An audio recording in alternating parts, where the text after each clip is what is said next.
안녕하세요. 어르신 건강을 쉽고 정확하게 정리해드리는 채널입니다. 오늘 영상은 제목이 조금 강합니다.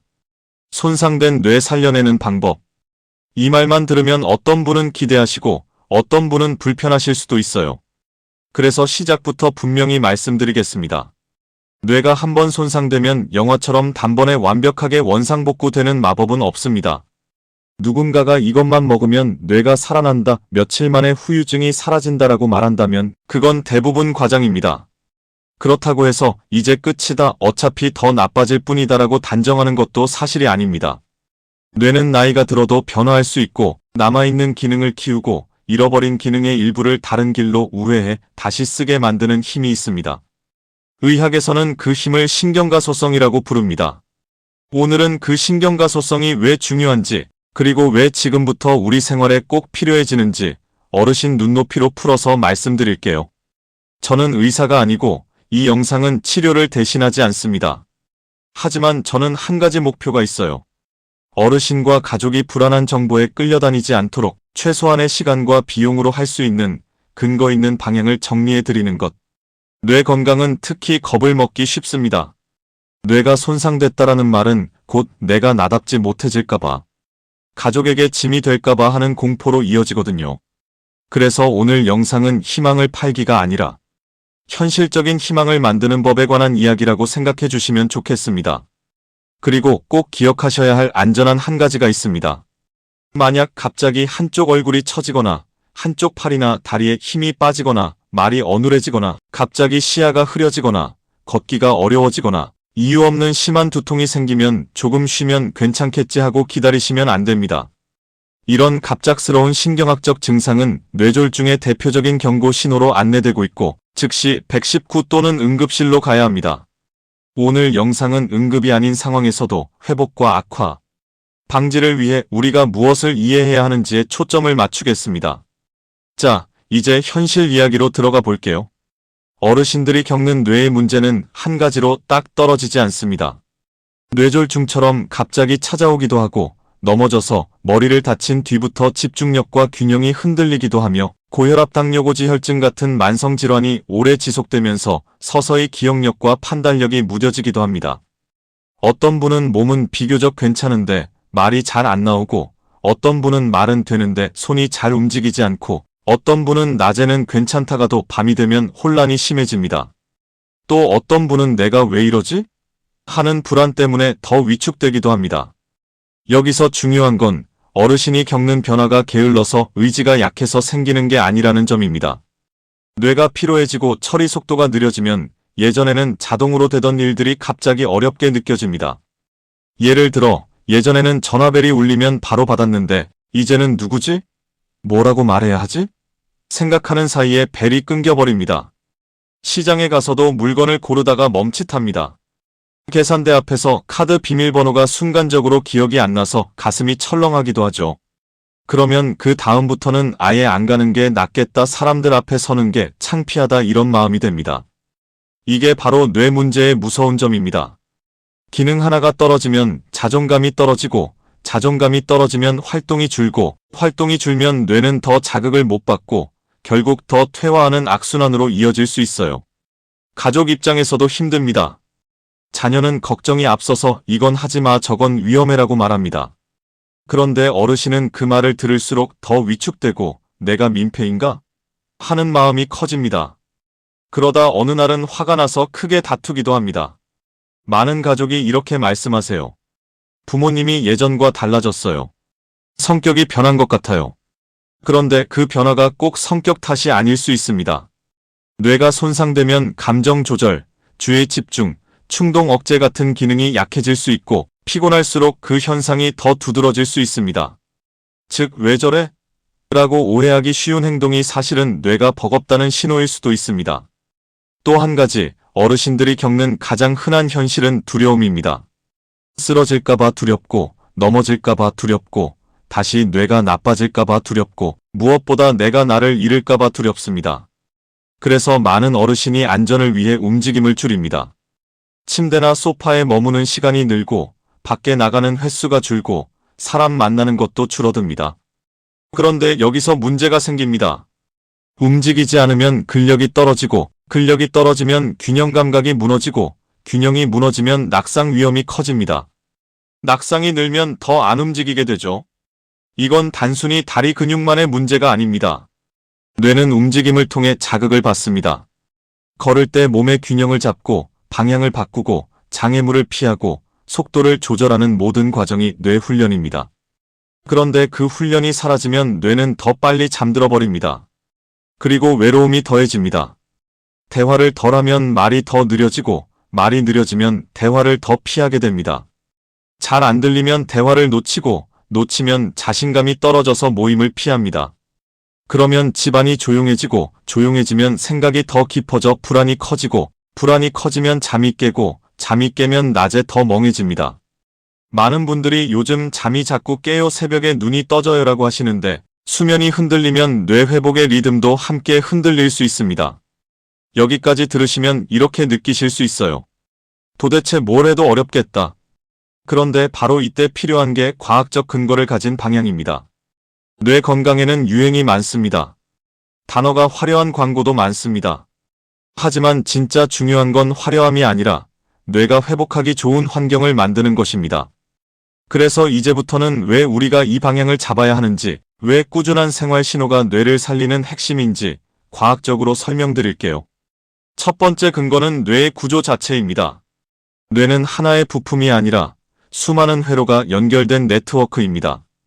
어떤 부위가 손상되면 그 부위가 담당하던 기능이 약해지지만 뇌는 학습을 통해 다른 회로를 동원하거나 새로운 연결을 강화할 수 있습니다. 이것이 신경가소성입니다. 중요한 점은 이 신경가소성은 가만히 누워있다고 저절로 커지지 않는다는 겁니다. 뇌는 필요하다고 느끼는 기능의 자원을 배분합니다. 다시 말해, 우리가 어떤 동작을 반복하고 어떤 말을 반복하고 어떤 생활 패턴을 반복할 때 뇌는 그 기능을 살리기 위해 연결을 강화하려고 합니다. 재활이 단순한 운동이 아니라 뇌학습이라는 말이 그래서 나옵니다. 두 번째 근거는 재활의 역할입니다. 뇌졸중 이후 회복과 재활에 관한 임상, 가이드라인들은 재활 치료가 체계적으로 제공되어야 한다는 점을 강조합니다. 여기서 핵심은 빨리 시작하라는 말이 아니라 안전하게, 적절한 강도로 반복하라는 메시지입니다. 어떤 분은 재활을 운동으로만 생각해서 팔 힘이 조금 돌아오면 그만두기도 합니다. 하지만 재활은 팔다리만이 아닙니다.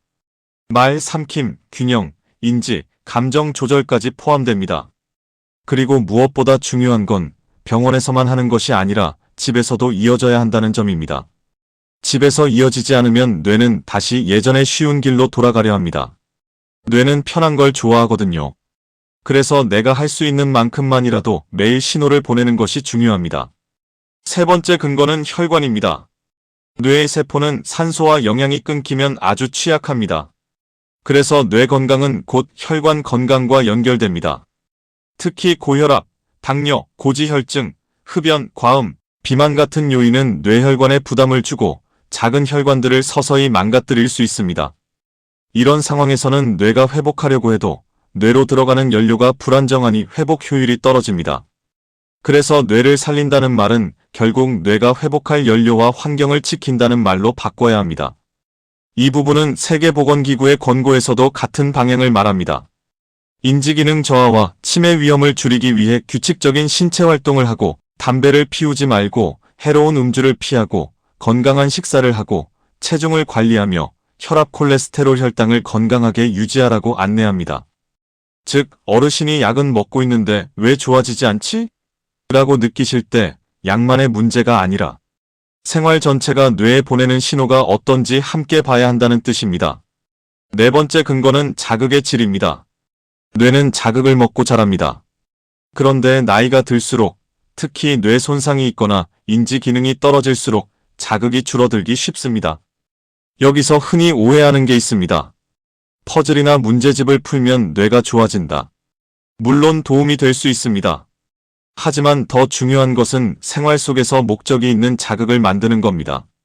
누군가와 대화를 하고 오늘 해야 할 일을 떠올리고 손으로 물건을 분류하고 길을 걸으며 방향을 잡는 것, 이런 것들이 뇌에 더 풍부한 신호를 줍니다. 뇌는 의미 있는 과제에 더 강하게 반응합니다. 내가 왜 이걸 하는지, 이걸 하면 어떤 결과가 나오는지, 그 연결이 있을 때 학습이 더 오래 갑니다. 다섯 번째 근거는 청력과 우울, 그리고 고립입니다.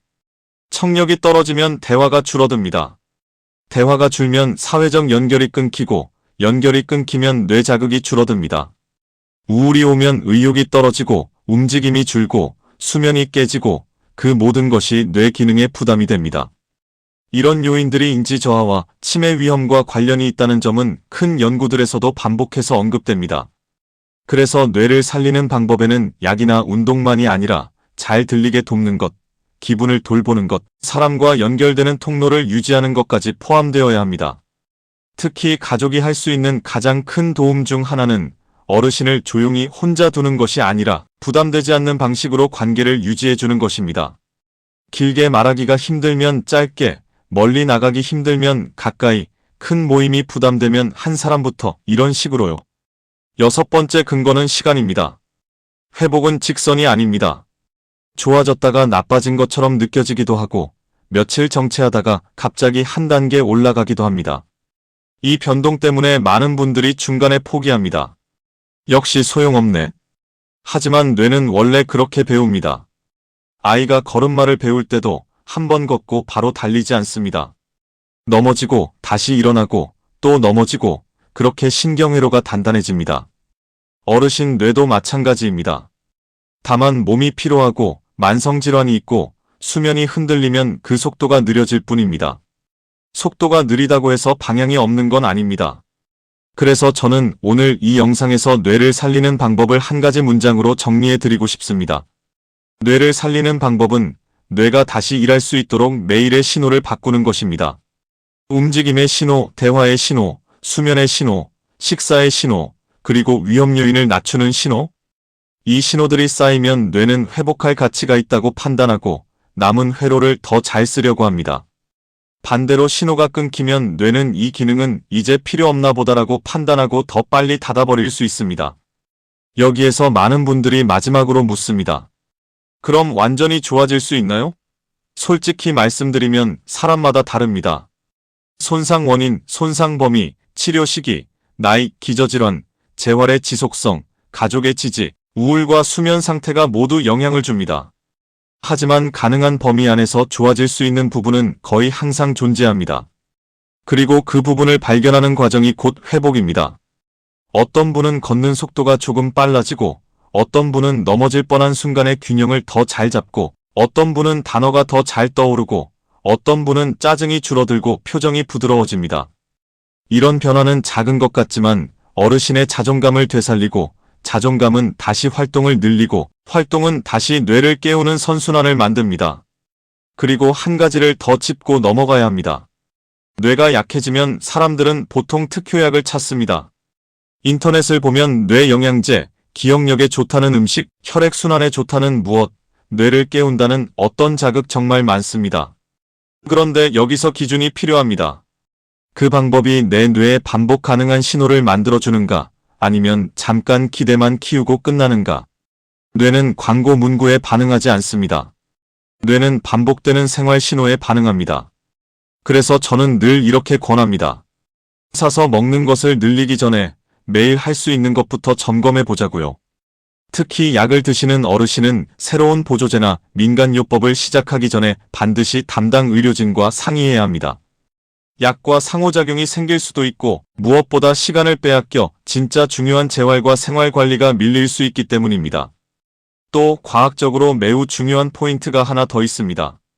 뇌 회복은 뇌만의 문제가 아니라 몸 전체의 컨디션과 연결되어 있다는 점입니다.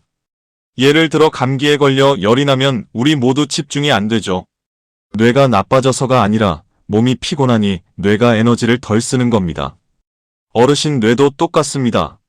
수면이 무너지면 기억이 흐려지고, 혈당이 널뛰면 멍해지고, 혈압이 높으면 머리가 무겁고, 탈수가 되면 어지럽고, 영양이 부족하면 기운이 떨어집니다.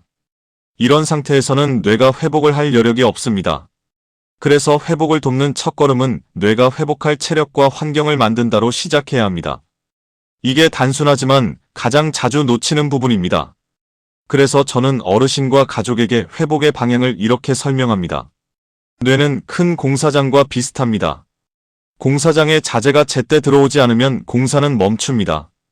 자재가 들어와도 설계도가 없으면 엉뚱한 곳을 고치게 됩니다. 그리고 설계도와 자재가 있어도 매일 조금씩 공사가 진행되지 않으면 결국 무너집니다.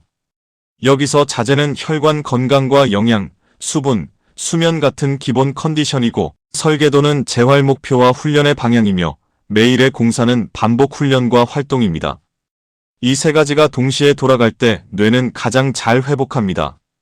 이쯤에서 그럼 우리 집에서는 무엇을 기준으로 삼아야 하냐는 질문이 나옵니다. 오늘은 방법을 길게 나열하기보다 기준만 드리겠습니다. 첫째, 안전하게 할 수 있는가? 둘째, 매일 반복할 수 있는가? 셋째, 어르신이 의미를 느낄 수 있는가입니다. 예를 들어 하루 30분이 부담되면 5분부터 시작해도 괜찮습니다.